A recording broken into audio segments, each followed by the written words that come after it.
Hello guys, welcome to the former time YouTube channel. शहीद आजम भगत सिंह, जी हाँ, भगत सिंह वह नौजवान जो 23 साल की उम्र में देश के लिए फांसी पर झूल गए। इतनी कम उम्र में जब नौजवान अपने घर गृहस्थी बसाने के बारे में सोचते हैं, उस समय देश के ऊपर कुर्बान हो जाना एक बहुत बड़ी बात होती है। इतनी कम उम्र में ऐसे देशभक्ति के विचार उनके मन में कैसे आए, तो चलिए जानते हैं। इनका जन्म 27 सितंबर 1907 में पाकिस्तान में एक जिला पड़ता है लायलपुर, और उस जिले में एक गांव है बंगा, वहां पर होता है। पिता इनके सरदार किशन सिंह थे और माँ विद्यावती। वे एक जट सिख परिवार से संबंध रखते थे। भगत सिंह का संपूर्ण परिवार देशभक्तों का परिवार था। दादा अर्जुन सिंह, पिता किशन सिंह और चाचा अजीत सिंह, इन सब की गणना जो पंजाब के बड़े देशभक्त थे उनमें की जाती थी। इस कारण भगत सिंह को देशभक्ति विरासत में मिली। आरंभिक शिक्षा इन्होंने गांव में ही ली। उसके बाद वे डीएवी स्कूल लाहौर में एडमिशन लेते हैं। पढ़ाई में बहुत होशियार थे। डीएवी स्कूल में ये किशोर मेहता, लाला पिंडीदास, लाला लाजपत राय और करतार सिंह सराभा इन नेताओं के संपर्क में आए। ये करतार सिंह से बहुत ही ज्यादा प्रभावित हुए। इसी समय 1919 ईस्वी में जलियांवाला बाग हत्याकांड होता है। उनका भी इसके मन पर बहुत ही गहरा प्रभाव पड़ा।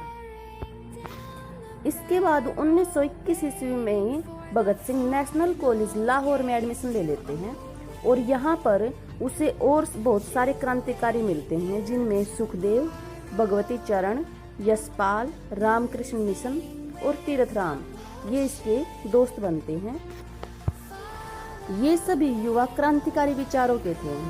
यहीं पर भगत सिंह ने, जो उस टाइम पर फ्रांसीसी क्रांति हुई थी, रूसी क्रांति, हिटलर, नेपोलियन, जर्मनी और इटली में जो एकीकरण हुआ था, राष्ट्रवादी हुए थे वहां पर, उनका गहन अध्ययन किया।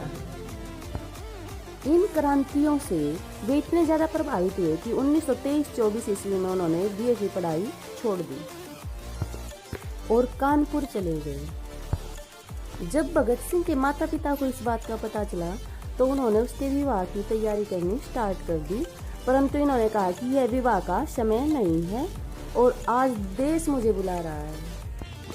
बंगाल और यूपी के क्रांतिकारियों ने यहाँ पर एक संगठन बनाया हुआ था, जिसे HRA, हिंदुस्तान रिपब्लिक एसोसिएशन कहा जाता था, जिसका संगठन चंद्रशेखर आजाद कर रहे थे। तो कानपुर में क्या करते हैं भगत सिंह, इस एसोसिएशन में सम्मिलित हो जाते हैं। इस एसोसिएशन का उद्देश्य था भारत को इनकलाब द्वारा ब्रिटिश शासन से मुक्त करवाना। जब भगत सिंह से इनकलाब का अर्थ पूछा गया तो उन्होंने कहा, इनकलाब का यह भाव नहीं है कि इसमें रक्तपात आवश्यक हो, और न ही इसमें व्यक्तिगत बदले की भावना के लिए कोई भी स्थान है। यह बम और पिस्तौल का मार्ग भी नहीं है। इनकलाब से हमारा भाव है कि समाज का जो वर्तमान प्रबंध है, जो अन्याय पर आधारित है, को जरूर बदला जाना चाहिए। सन 1925 ईस्वी में यह आचार्य एक काकोरी षड्यंत्र केस बनाती है। काकोरी के अंदर ट्रेन आनी थी और उसको लूट लिया जाता है 1925 में, और इसे काकोरी षड्यंत्र केस कहा जाता है। इसके अंदर इस संगठन के कुछ क्रांतिकारी पकड़े जाते हैं। इसके बाद पंजाब में दो आंदोलन चलते हैं, गदर आंदोलन और अकाली आंदोलन। इन आंदोलनों ने युवकों के अंदर एक नया जोश उत्पन्न कर दिया। मार्च 1926 ईस्वी में भगत सिंह अपने कुछ साथियों के साथ मिलकर नौजवान भारत सभा की स्थापना करते हैं, जिसके प्रधान होते हैं रामचंद्र, सचिव होते हैं भगत सिंह और कोषाध्यक्ष होते हैं भगवती चरण बोरा। सभा का सदस्य बनने वाले प्रत्येक युवक को यह प्रण करना होता था कि वह अपने देश के हितों को अपने धर्म के हितों से बड़ा समझेगा। इन्होंने अपने लक्ष्य रखे समस्त भारत में किसानों और मजदूरों को एक स्वतंत्र गणतंत्र स्थापित करना, नौजवानों के दिलों में देशभक्ति की भावना उत्पन्न करना, मजदूरों और किसानों को संगठित करना और लोगों में धर्मनिरपेक्षता का प्रचार करना। अब नौजवान भारत सभा जादुई लालटेन द्वारा गदर पार्टी और जो काकोरी केस था उसके शहीदों के चित्र लोगों को दिखाने लगे ताकि लोगों में एक नया जोश उत्पन्न हो सके। उनके इन कार्यों से अंग्रेजी गवर्नमेंट भड़क उठी और वे नौजवान भारत सभा और उसके नेताओं पर कड़ी नजर रखने लगे और ऐसे अवसर की प्रतीक्षा करने लगे जिससे इन क्रांतिकारियों को दबोचा जाए। अक्टूबर 1927 ईस्वी में लाहौर में एक मेला था और वहां पर किसी ने बम फेंक दिया। इस घटना में 12 व्यक्ति मारे गए और 56 घायल हो गए। सरकार ने भगत सिंह के ऊपर इसका सारा आरोप डाल दिया और उसे गिरफ्तार कर लिया। लेकिन जब उसे कोर्ट में पेश किया गया तो उसके खिलाफ कोई भी झूठी गवाही अंग्रेजी गवर्नमेंट पेश नहीं कर सकी, जिसके कारण उसे रिहा करना पड़ा 1 महीने बाद। अब भगत सिंह और उनके साथियों ने उत्तेजित होकर देश की स्वतंत्रता के लिए मर मिटने की कसम खाई। अप्रैल 1928 ईस्वी में नौजवान सभा एक बैठक बुलाती है अमृतसर में और इस बैठक में निर्णय लिया जाता है कि नौजवान भारत सभा की पंजाब में और शाखाएं भी स्थापित की जाए। अमृतसर में नौजवान भारत सभा का मुख्य केंद्र बनाया गया। लाहौर, जालंधर, लुधियाना, मिंटगोमरी, गुजरावाला, मुल्तान, अटक, सियालकोट, सरगोदा और अम्बाला, यहाँ पर इसकी शाखाएं स्थापित की गई। प्रिंसिपल छबील दास ने इनको कहा कि वे पर्चे छपवाएं। निर्धन से निर्धन किसान की झोपड़ी तक पहुंचने वाले ये पर्चे ही होते हैं जिनसे सरकारों के तख्ते पलट जाते हैं। अब नौजवान सभा ने ये पर्चे छपवाए, लोगों में वितरित किए और क्रांतिकारी साहित्य को प्रकाशित किया। इसी उद्देश्य से उन्होंने खालसा ट्रैक्ट सोसाइटी की स्थापना की। प्रिंसिपल छबील दास द्वारा लिखी गई वाई डू वी वांट स्वराज्य, भारत माता का दर्शन, विश्व का सबसे बड़ा पाप, विश्व का सबसे बड़ा इंसान और लाला हरदयाल द्वारा रचित वेल्थ ऑफ नेशंस के ये ट्रैक्ट छपवाए गए। इसके अतिरिक्त गोरों की करतूतें, बेचारे फिरंगी, नौजवानों से दो बातें आदि ट्रैक्ट भी बहुत फेमस हो गई। नौजवान सभा ने कामाघाट मरु घटना, ननकाना साहिब घटना, जलियांवाला बाग और गुरु के बाग, इन घटनाओं का विस्तार पूर्वक वर्णन किया और लोगों से अपील की कि वे कायरता को छोड़ दें और उत्तरदायी अत्याचारियों को सबक सिखाने के लिए तैयार हो जाएं। इसी समय भारत में 1928 ईस्वी में साइमन कमीशन भारत आ रहा था। नौजवान सभा ने डिसाइड किया कि साइमन कमीशन का चारों तरफ से बहिष्कार किया जाएगा। 1928 ईस्वी में 30 अक्टूबर को जब ये लाहौर पहुंचे तो पंजाब के विख्यात नेता लाला लाजपत राय के नेतृत्व में साइमन कमीशन का इस नौजवान सभा ने बहिष्कार किया। लोगों ने साइमन कमीशन को काले झंडे दिखाए और साइमन वापस जाओ के नारे लगाए गए। 1919 ईस्वी में अंग्रेजी गवर्नमेंट ने एक कमीशन पास किया था, मॉन्टेग्यू जेम्सफोर्ड अधिनियम। इस अधिनियम में यह कहा गया था कि 10 साल के बाद गवर्नमेंट अपने कार्यों को एनालाइज करेगी।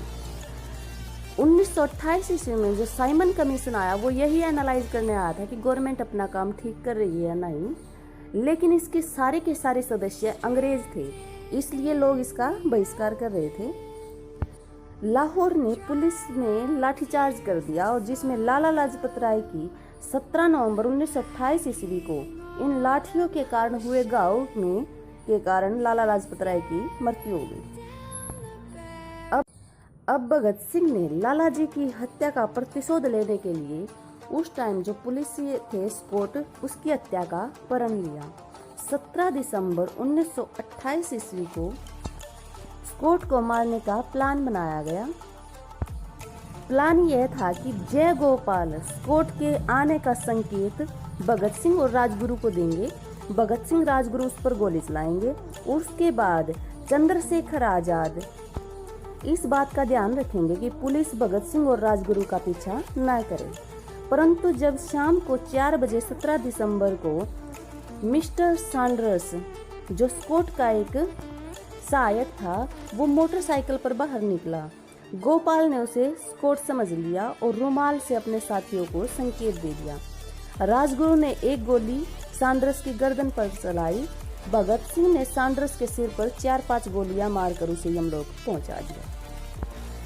उसी टाइम हवलदार चंदन सिंह भगत सिंह का पीछा करने लगे, लेकिन चंद्रशेखर आजाद ने उसे एक ही गोली में समाप्त कर दिया। अब नौजवान सभा ने लाहौर की दीवारों पर लिखा, सैंडर्स मारा गया है, लालाजी की हत्या का प्रतिशोध ले लिया गया है।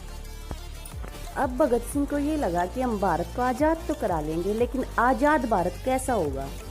तो उन्होंने डिसाइड किया है कि आज़ाद भारत एक समाजवादी देश होगा। इसलिए जो हिंदुस्तान रिपब्लिकन एसोसिएशन था उसको 1928 ईस्वी में इसका नाम बदला गया और नाम रखा गया हिंदुस्तान सोशलिस्ट रिपब्लिकन एसोसिएशन। इसकी स्थापना नई दिल्ली में की और हिंदुस्तान रिपब्लिक एसोसिएशन की स्थापना कानपुर में की गई थी। इसकी स्थापना में भगत सिंह और चंद्रशेखर आजाद की महत्वपूर्ण भूमिका थी। सैंडर्स की हत्या के पश्चात भगत सिंह भेष बदलकर कलकत्ता पहुंच गए, क्योंकि यहाँ पर उनके ऊपर शक हो सकता था। वहाँ पर वे बंगाली क्रांतिकारियों में अपना समय व्यतीत किया और वहाँ पर केमिस्ट्री के प्रोफेसर जतीन दास से उन्होंने बम बनाना सीखा। वे वापस आगरा आए और आगरा में एक बम फैक्ट्री की स्थापना की। ऐसी ही फैक्ट्री उन्होंने लाहौर में स्थापित की।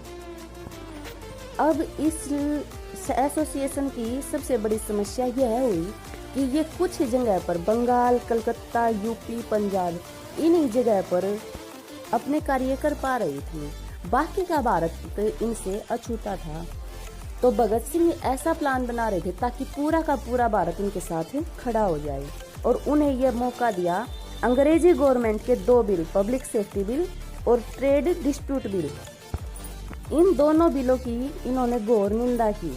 जिसके बाद 8 अप्रैल 1929 ईस्वी में इन्होंने प्लान बनाया कि केंद्रीय असेंबली हॉल में बम फेंका जाएगा।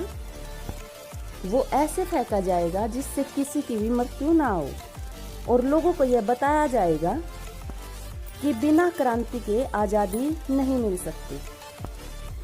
बम फेंकने की जिम्मेदारी भगत सिंह और बटुकेश्वर दत्त की हुई। वे दोनों असेंबली हॉल में गए और वहां पर बम फेंके। 2 बम फेंकने के बाद उन्होंने वहां पर पर्चे फेंके जिन पर लिखा था, इंकलाब जिंदाबाद, साम्राज्यवाद मुर्दाबाद, दुनिया के मजदूरों एक हो जाओ। बहरों को सुनाने के लिए विस्फोटों की आवश्यकता है। इसके बाद इन दोनों को गिरफ्तार कर लिया गया।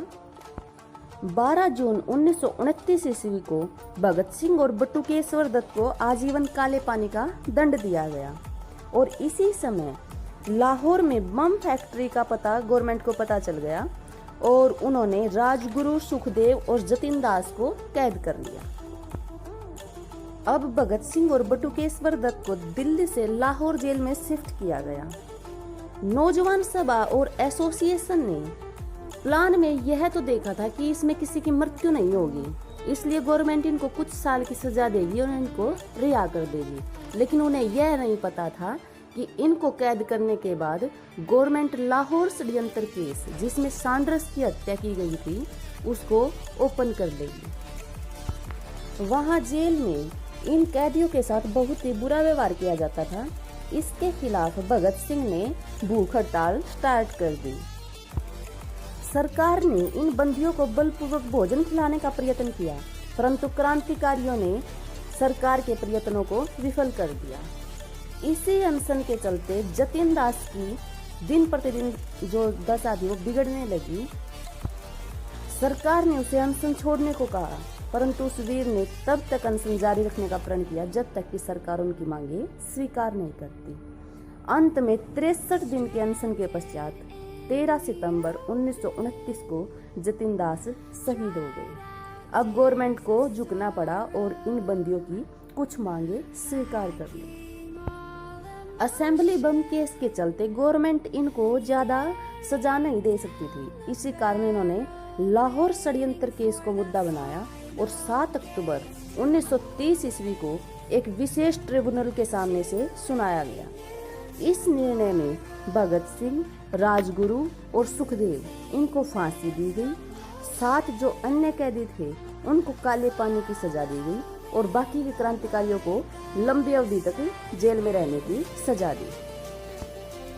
कहते हैं कि जब भगत सिंह को यह मुकदमा सुनाया गया उनका रिजल्ट, तो वे पहले की तरह शांत और प्रसन्न रहे। उनके अंदर कोई भी घबराहट नहीं हुई।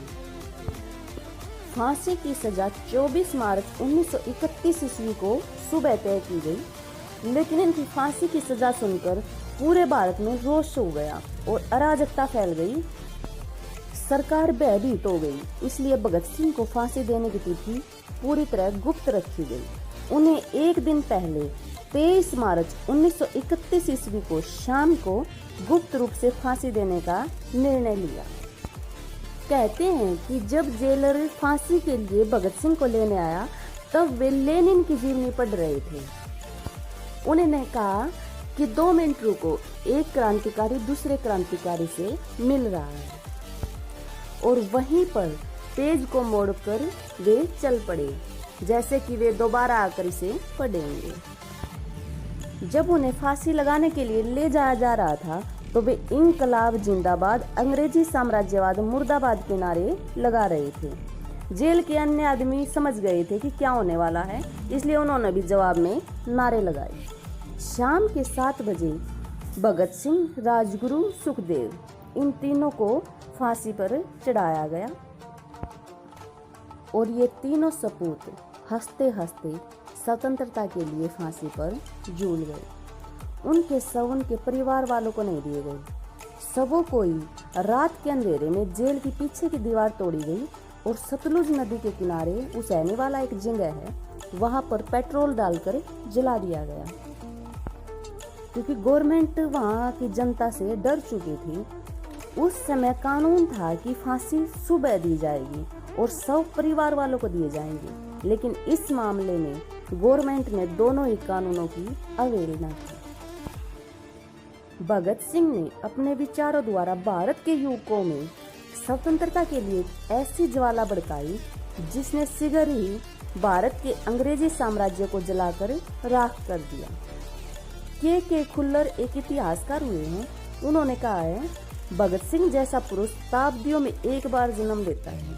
वह शहीद हुआ ताकि हम जीवित रह सकें। भगत सिंह ने कहा कि अंग्रेजी गवर्नमेंट मुझे तो मार सकती है, लेकिन मेरे विचारों को नहीं, और उनके विचारों ने ही लोगों में ऐसा जोश पैदा किया। उन्होंने वाई आई एम एथियस्ट, मैं नास्तिक क्यों हूँ, उस बुक में सब लिखा है कि एक जीवन है, वही परिपूर्ण है, उससे आगे न कुछ है न पीछे कुछ। हमें जो कुछ भी करना है वो अपने इसी जन्म में करना है। तो फ्रेंड्स, ऐसे थे हमारे द लेजेंड भगत सिंह।